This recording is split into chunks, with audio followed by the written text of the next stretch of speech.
Interest in imperfect living. Hey, greetings, folks. I'm Greg Willits from RosaryArmy.com. And I'm Jennifer Willits, his wife. You know, growing up in the 1970s and 80s, it was all about, Ronald Reagan and being American, and communism was always something that I don't even remember the first time I ever heard the word communism, but it was always just something to be afraid of, something to be concerned about.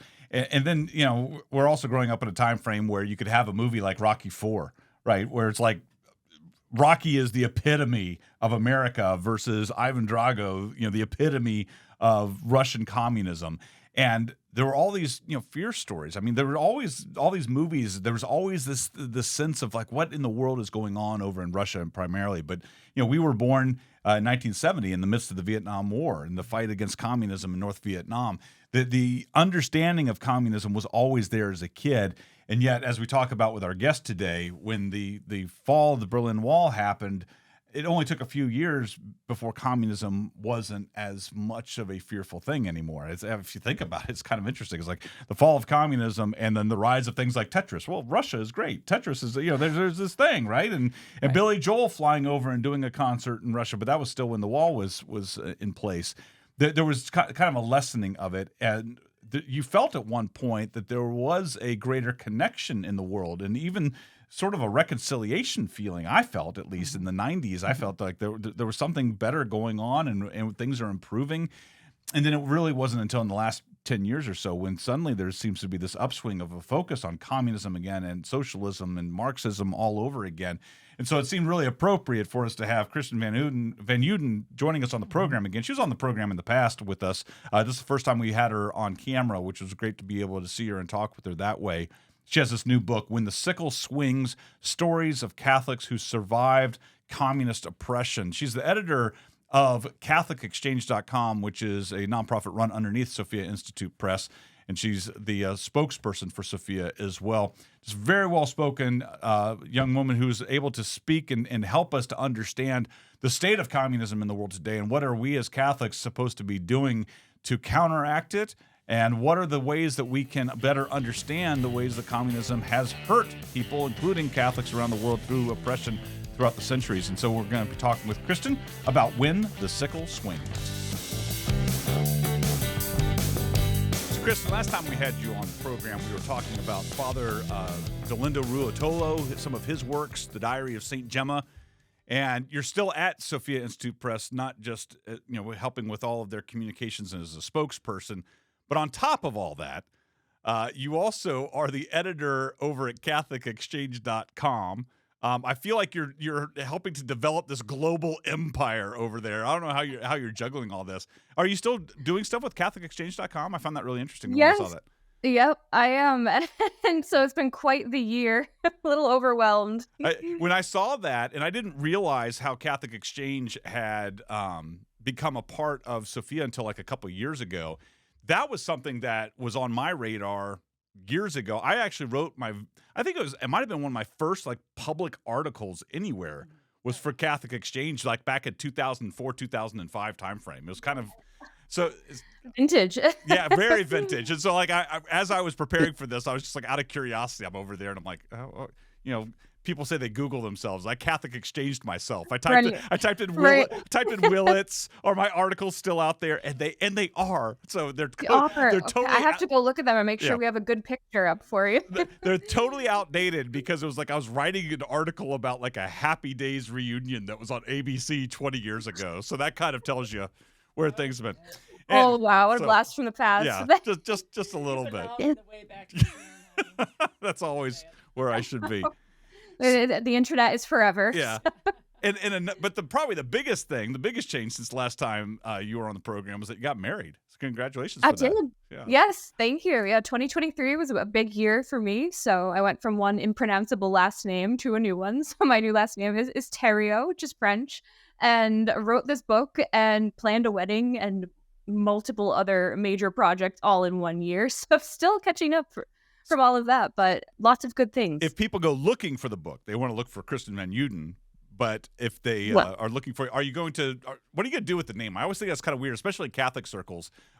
You'll have Catholic authors, and then they go get married, and they're like, they either like go all in with their new name and it's like they kind of wash everything else beforehand. There's nothing I could do about it, or they stick with sort of like the pseudonym going forward. How have you talked about how you're going to do that?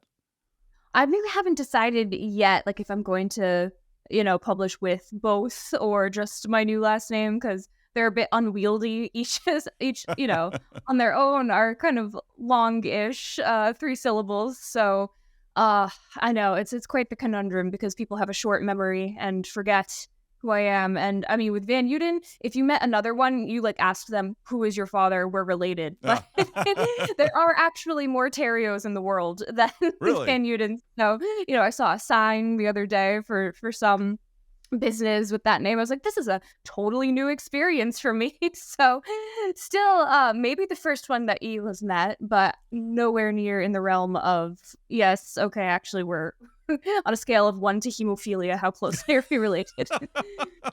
Well, congratulations on getting married. I think it's great, and I encourage you going forward. Not that it matters one iota, but it's like I love the fact that we've been blessed when we started doing all the media stuff that we were already married, so I never had to worry about it. But it's like sort of the Greg and Jennifer Willits. It's like it's been a great blessing for us to be able to have both of the names out there as we're trying to do things for the faith. And so I think, hey, you're married now.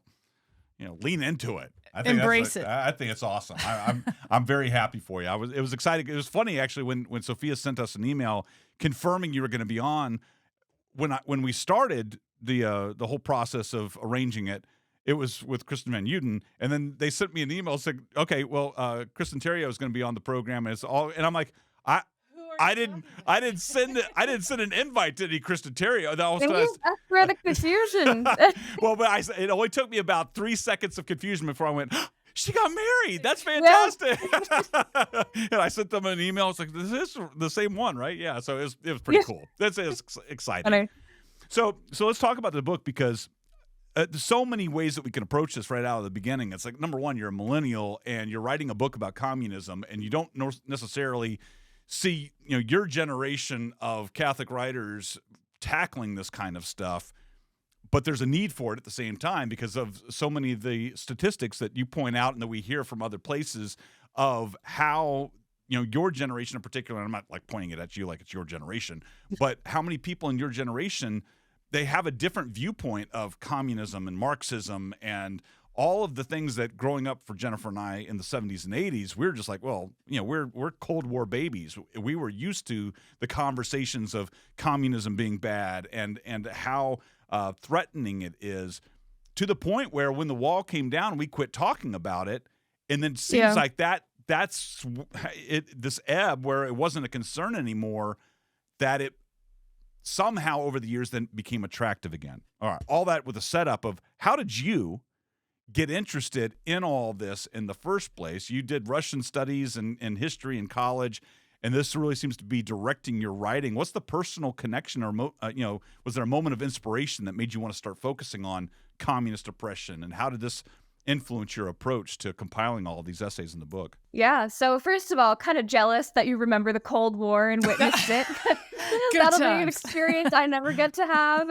And this probably means that you were able to watch firsthand live some of my 2 favorite television events in history. Wait. Are you going to say, I thought you were going to say, are you going to talk about the nuclear war movie that aired on ABC? Because that was a huge deal. It's like the whole nation tuned in Sunday night at 8 p.m. I think it wasn't the day after, but it was something along those lines. It was like Jason Robards starred in the movie as a doc. I mean, it was a huge thing. So, and then the other was when the wall fell down.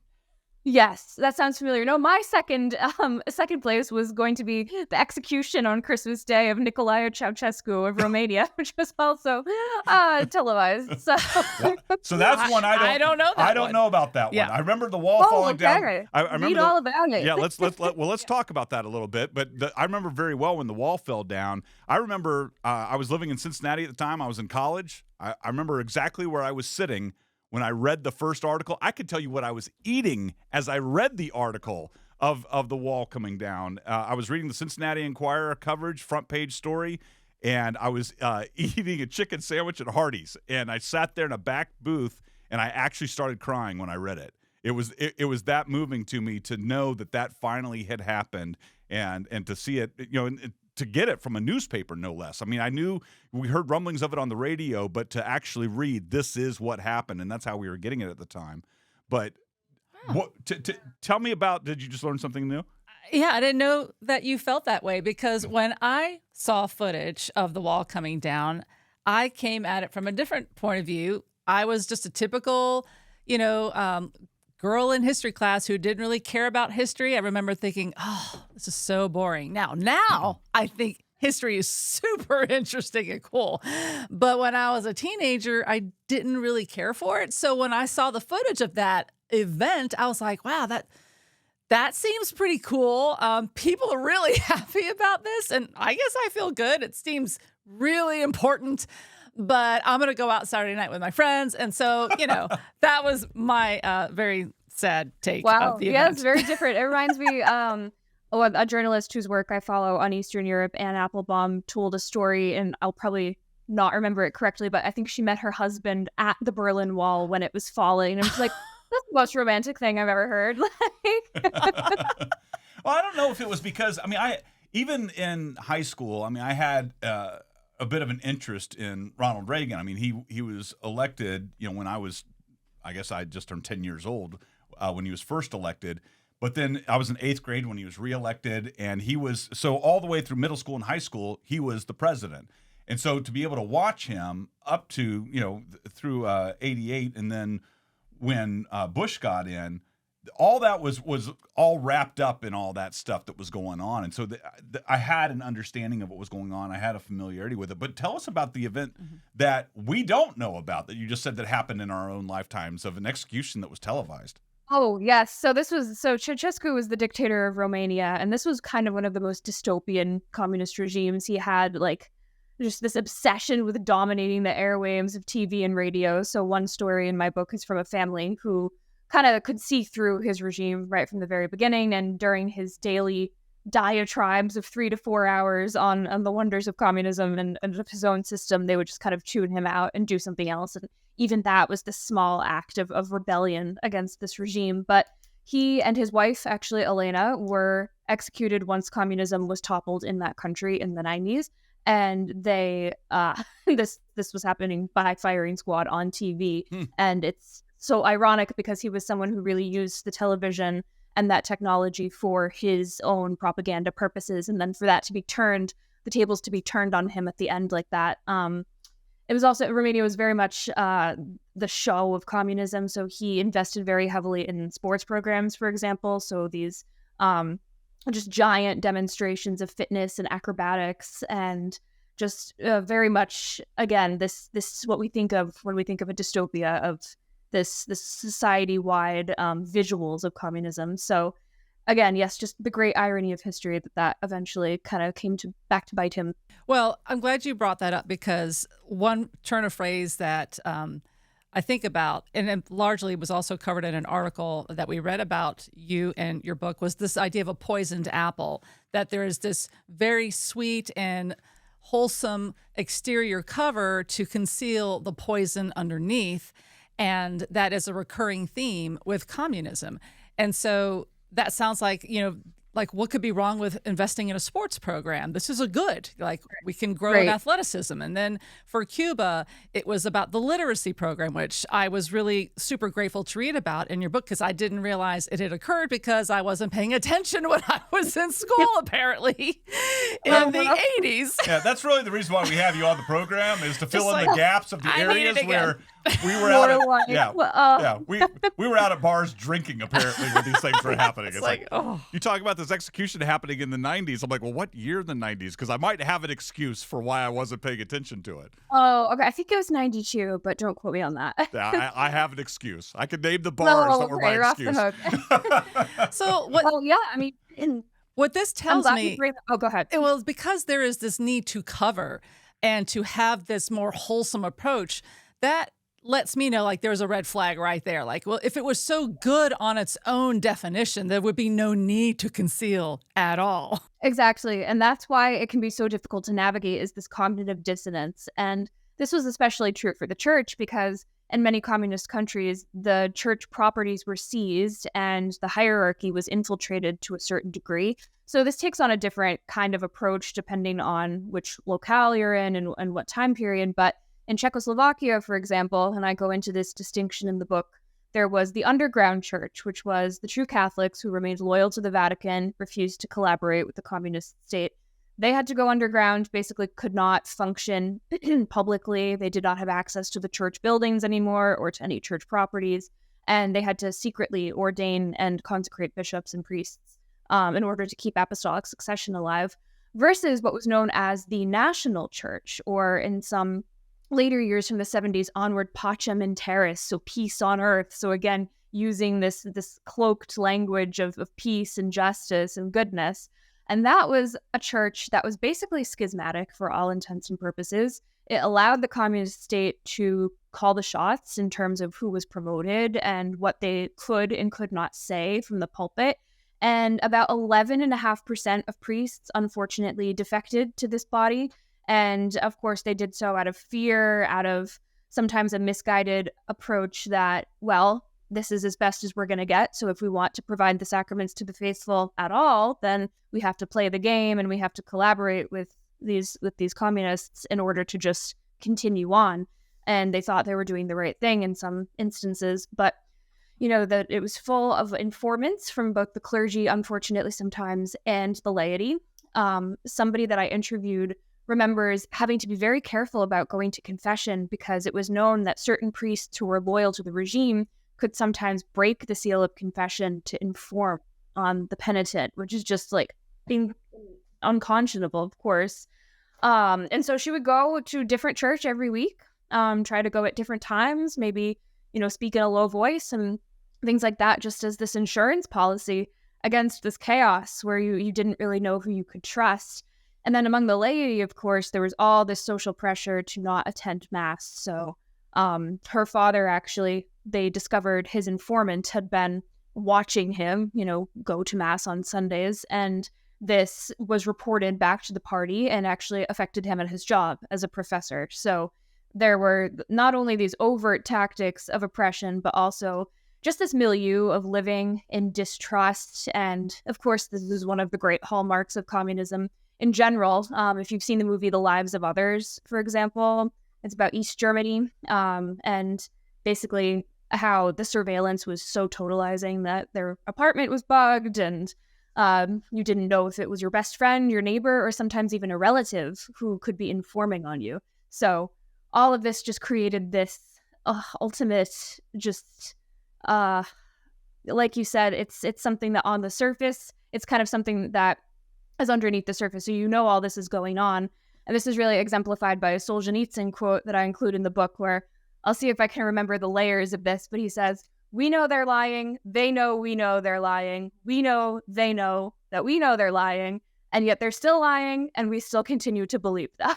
So you live a double life. You have to play the game and say what you have to say to take part in society, but then the truth underneath it. And it's very taxing on the brain and the soul. One of the things that you said in the recent interview you had with the National Catholic Register was that communism offers heaven without the cross and attributes godlike powers to mere mortals. When I read that, I sit here and I just go, okay, I almost want you to define for us what communism is now today. And is it different than where it was in the past? Are we facing the same communism just kind of raising up its new head, or is it a new breed of communism? A year or two ago, I read a book, I think it was called The Naked Marxist, which just tried to explain the origins of Marxism. How does, when we hear these two words thrown out, communism and Marxism, sometimes there's some confusion there as well. And then you throw in socialism in the mix of it. Let's maybe going forward, let's talk about some of the definitions here. What is communism? What is Marxism? And what is how do you define the two different areas there? How do you mesh all that? And then is it different today than it was in the past? Yeah, so I don't spend too much time in my book parsing the differences between communism, socialism, and Marxism, because ultimately the point I'm making, which kind of sets this apart from other studies on the subject, is really investigating the spiritual nature of this system. Because, of course, we all know communism is an economic and political system, and it really positions itself as primarily that, and is something where the economics of it are front and center, obviously, with redistribution and collectivization and the abolition of private property. But it goes a lot deeper than that. And ultimately, the point I make is that communism is a false messianic system, which is actually the point that the popes were making as early as the encyclical Divini Redemptoris, which I think was Pius IX.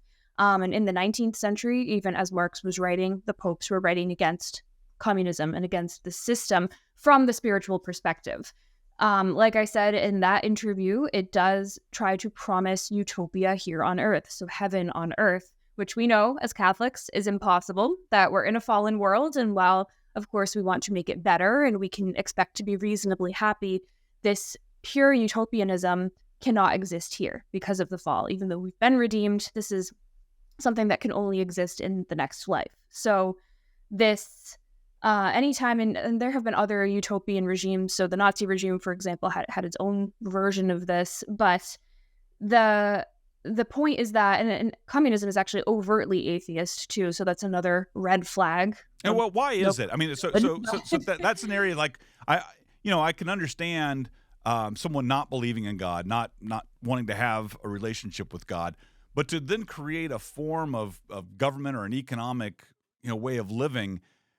One of the things that you wrote about was that the primary battle waged by communism was the war for souls, and yet I understand the absence of some church, but then we have like the Russian Orthodox Church still in existence. And so I'm very confused by that point right there. I can kind of see it from a high level, but how is communism and how is the primary battle waged by communism the war for souls? Is that really an intended consequence, or is it just a consequence of this desire for utopia on earth? Mm-hmm. Yeah, so first, a note on the Russian Orthodox Church. It was unfortunately heavily infiltrated by communist agents. Patriarch Kirill, who was one of Putin's advisors, is actually a former KGB agent, as is Putin himself. So this is unfortunately even worse for them. So one gentleman I interviewed from Slovakia was actually just grateful that the level of infiltration that happened in the Eastern Orthodox churches did not happen, luckily, to that high level at least in his country, in the Roman Catholic Church, because that would have just really spelled disaster with our hierarchy. And so what was your question? How is it a battle for souls? Yeah, how is it a battle for souls? Well, they're atheistic. If communism, first and foremost, is in regards to the economy and those kinds of things. I try to marry those two together, and my brain just doesn't always connect. Mm-hmm. So communism takes a purely materialistic worldview, and really anything that believes in the supernatural and attributes power to the supernatural is an enemy of this system of thought. It can, and in the most benign implementation, this can be something like the comment that religion is the opiate of the masses, and just this idea that we have to liberate human beings from this crutch, this intellectual crutch of religion, in order for them to self-actualize and to be the best producers in the economy, and to be Homo Sovieticus, the Soviet man.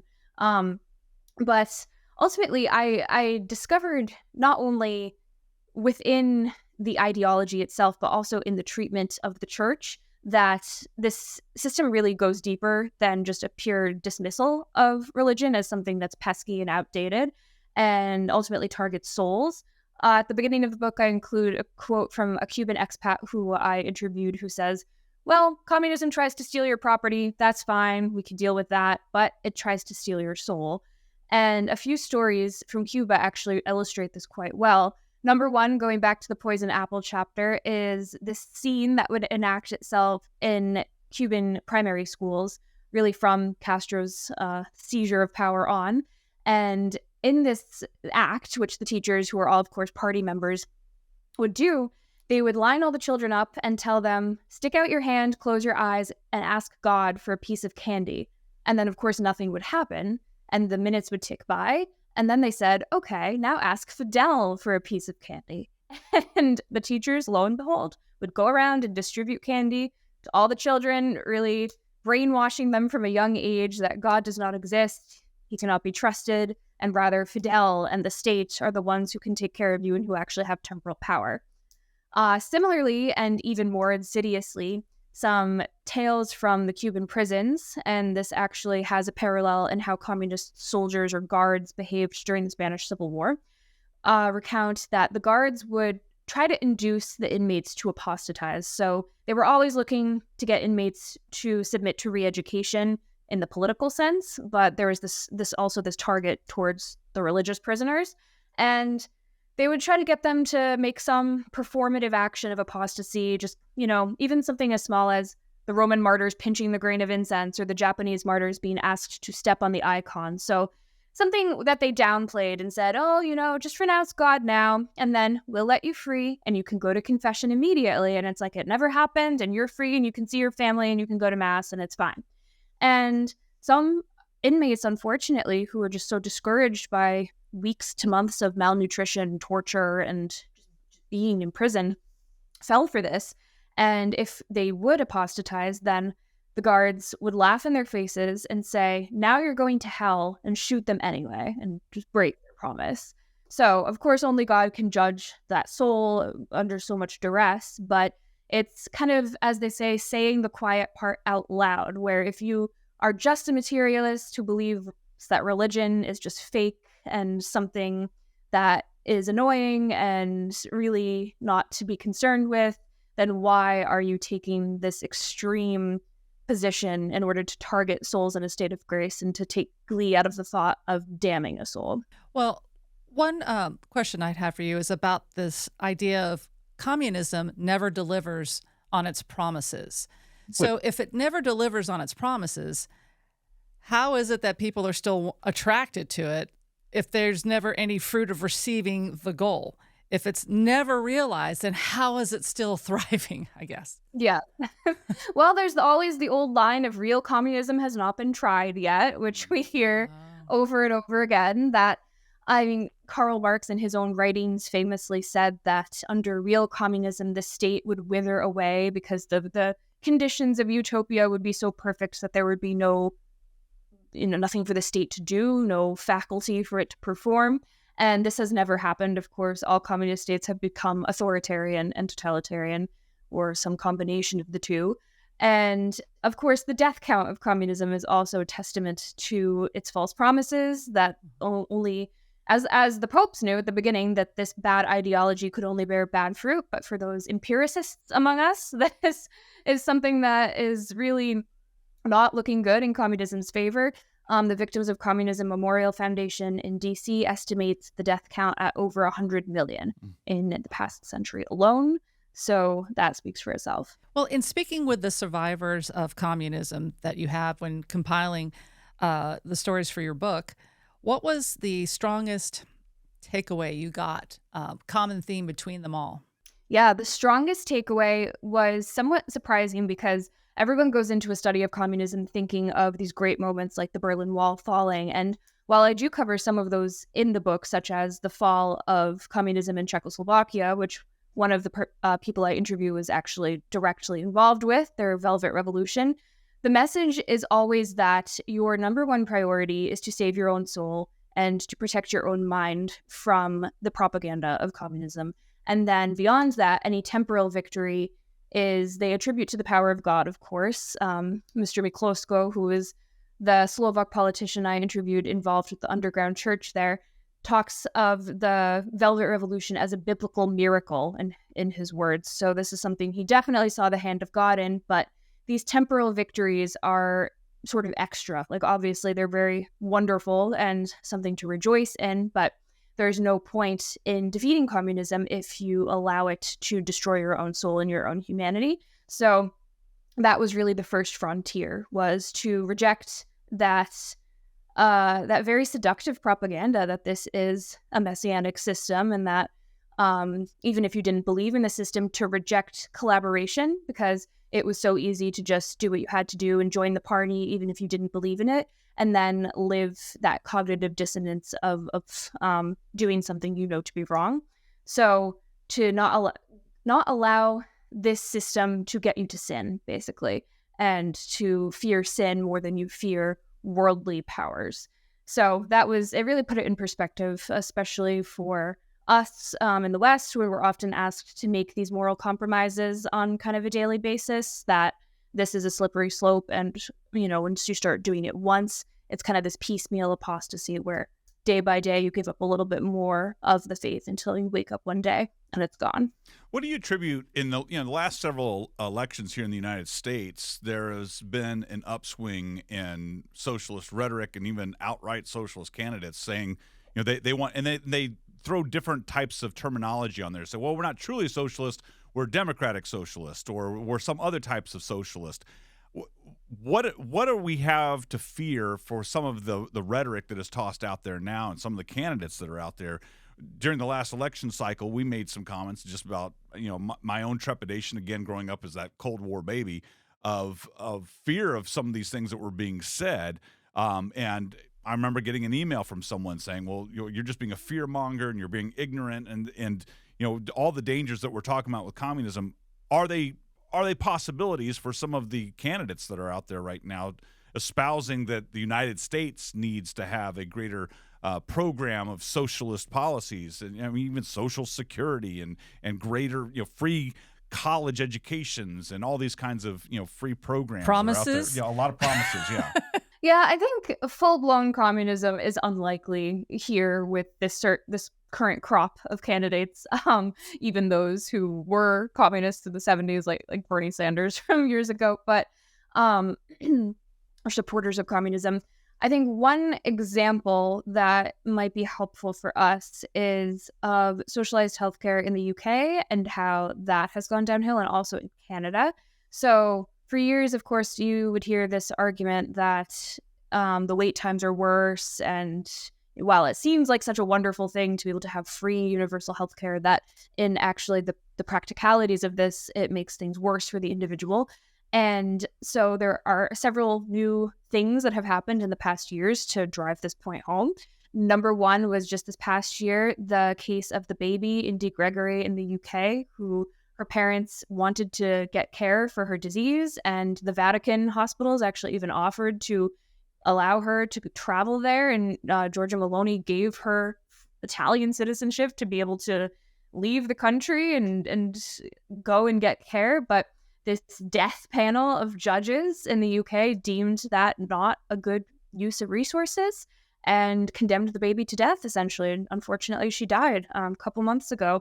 So this is what happens when you give the power of life and death to the state, while, it's the carrot and the stick, or again, the poison apple. This is something that we want to outsource. That is very difficult. And of course, our system is nowhere near perfect, but that ultimately, once they take that power and those rights away from you, it's very difficult to get them back. It's more likely that they will consolidate it to themselves, and then, of course, play God in this way that is really beyond any choice that they should have.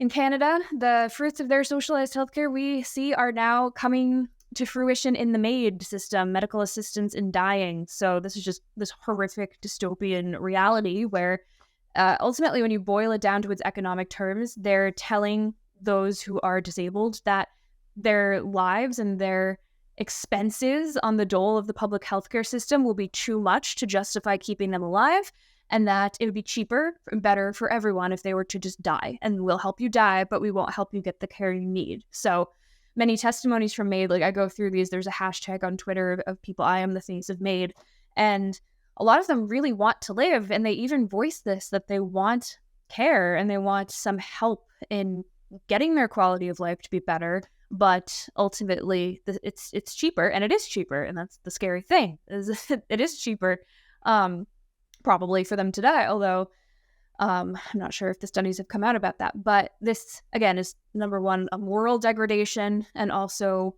taking this economic bait that really ends up putting your lives in the hands of a cold, calculating, and amoral state.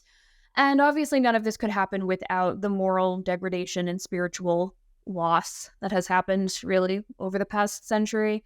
And that's where I think that these arguments that communism is essentially this this anti-religious system and really the diabolical system are so important, because the populace has to be primed for this.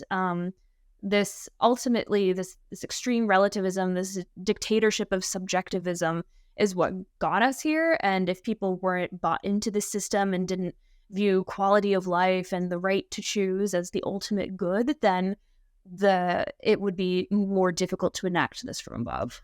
You know, a lot of this that we're talking about, it's necessary for the conversation to focus in on the negative repercussions of communism and some of the concerns that we should still have in today's world.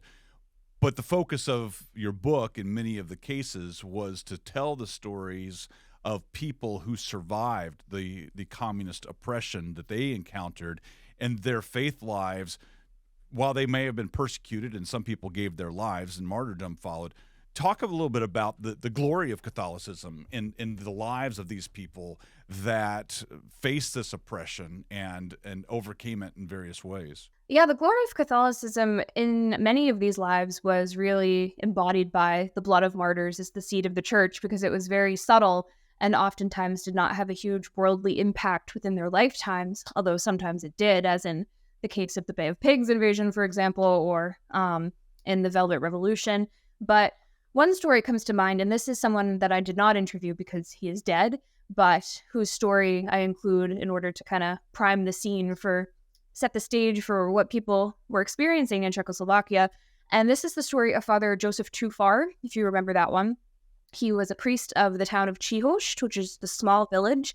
And on Christmas Day of 1949, he experienced a miracle where the crucifix basically swung all the way to the left, then all the way to the right, then came to rest in the middle, bowing down. And this was happening when he was preaching about the real presence. So his congregation notified him about this. He didn't think too much of it until it happened again the very next day. And at that point, he knew this was probably something supernatural, so have to tell the bishop. And once this was elevated to the bishop, some spy caught on and informed the communist authorities. They promptly arrested Father Tufar, hauled him into state security, and tried to get him to collaborate, actually. They told him, we'll let you go if you participate in this documentary that we are creating, so an actual film where they wanted him to play himself and to show with a rope how he had faked the miracle. And of course, he would refuse to do this. Even if it were not of supernatural origins, he wouldn't lie and cause this scandal to the faithful. So they beat him over this, and he actually succumbed to his injuries and died. And so really, I think eventually will be declared a martyr one day, a martyr for truth, at least. And so the effects of this were, the communists were rattled. They actually created the film anyway, and you can watch it on YouTube. It has this extreme title, like "Those for whom, alas for the one through whom the umbrage comes," which probably sounds more normal in Czech, but this obviously was inspiring to his congregation and to kind of convicting everyone for the fight ahead, because this happened so early in the communist seizure of power.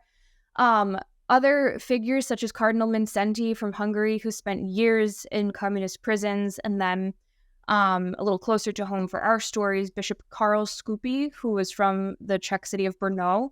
A lady, Olga, that I interviewed, that was her hometown. And on Easter of the year that he was released from prison, he came back and said Easter Mass in the cathedral. And she went and just recalls just the extreme joy and hope that she felt in seeing this bishop return from all of that suffering and just continue on administering the sacraments. So these figures had this ripple effect of inspiration to the faithful that even they probably wouldn't know about. And then even to secular audiences, this was this witness of faith.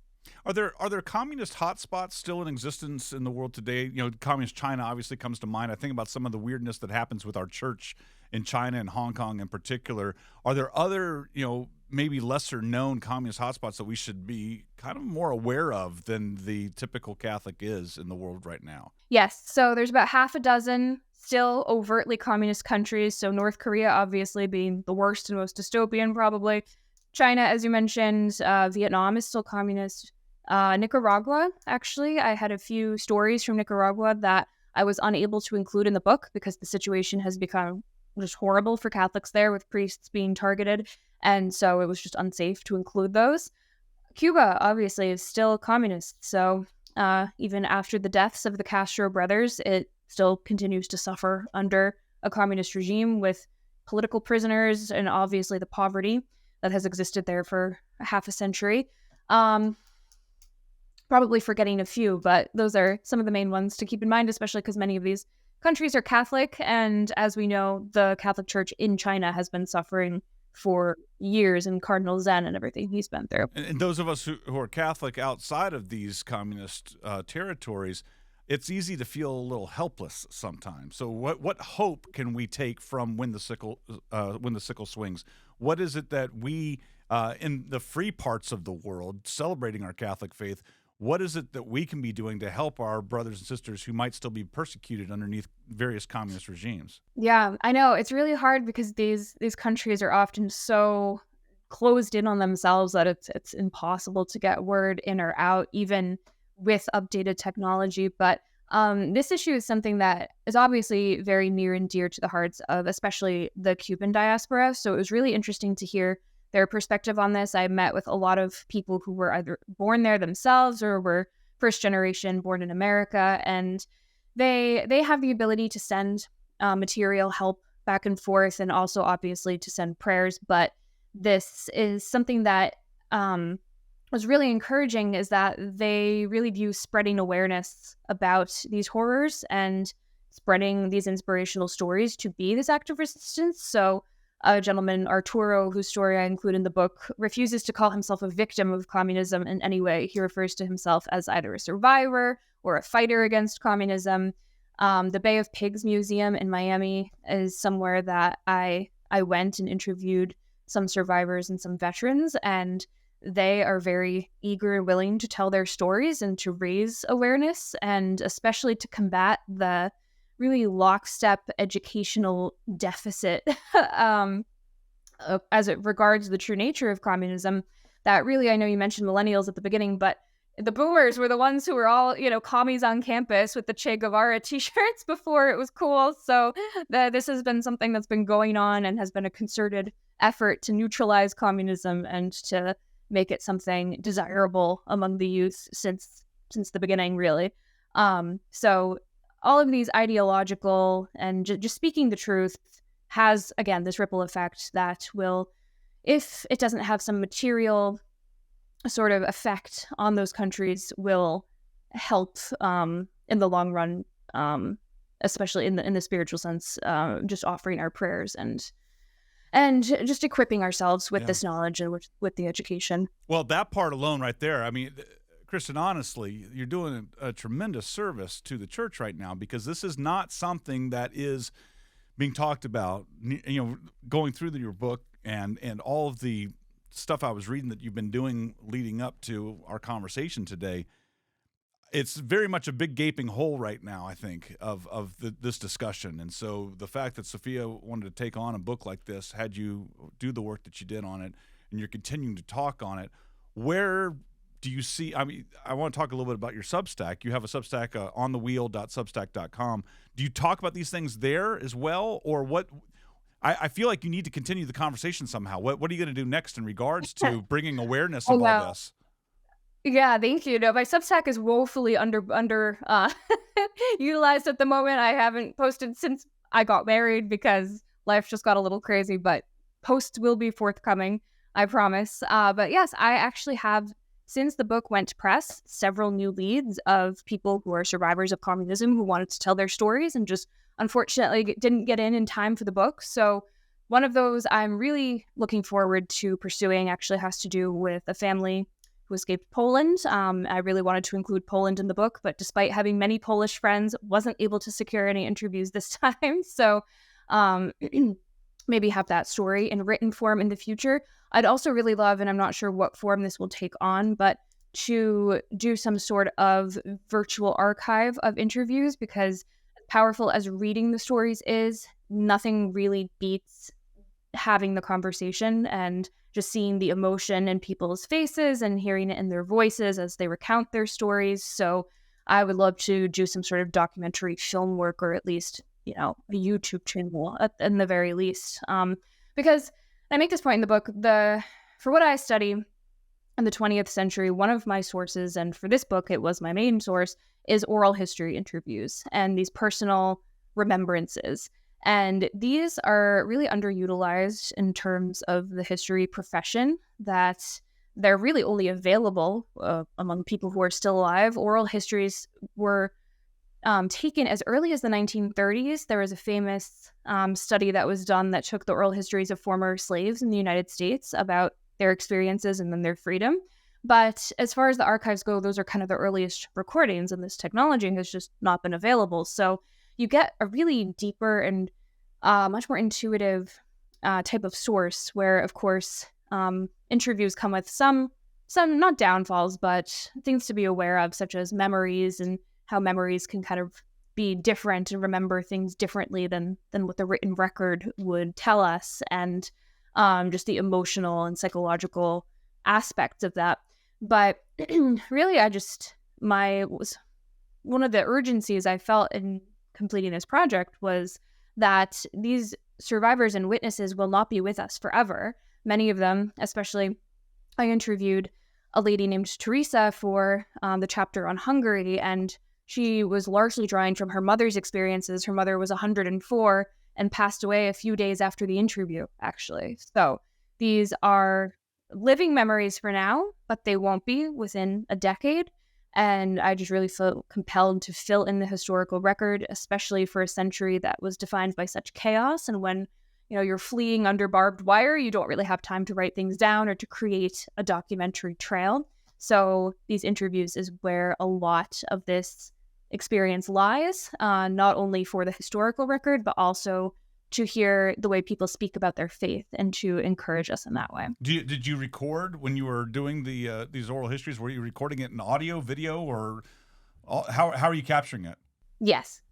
Yeah. So I did All that, of some, all of it. Yeah. A few, if there was a huge language barrier, would be a more of a written Q&A, but mostly recorded. That's Well, awesome. Again, thank you for doing it. I mean, it's always interesting, and Sophia has just been doing such a great job in the last couple of years of bringing forward titles that it's like, wow.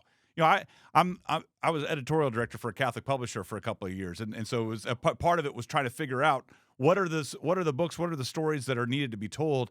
And so many of what Sophia's putting out right now, and some of the other publishers, just were so far ahead of what the radar was just a few years ago. So I appreciate the expeditiousness with which you're putting out these books, and the topics that you're tackling. But this one in particular, I think, is important for us.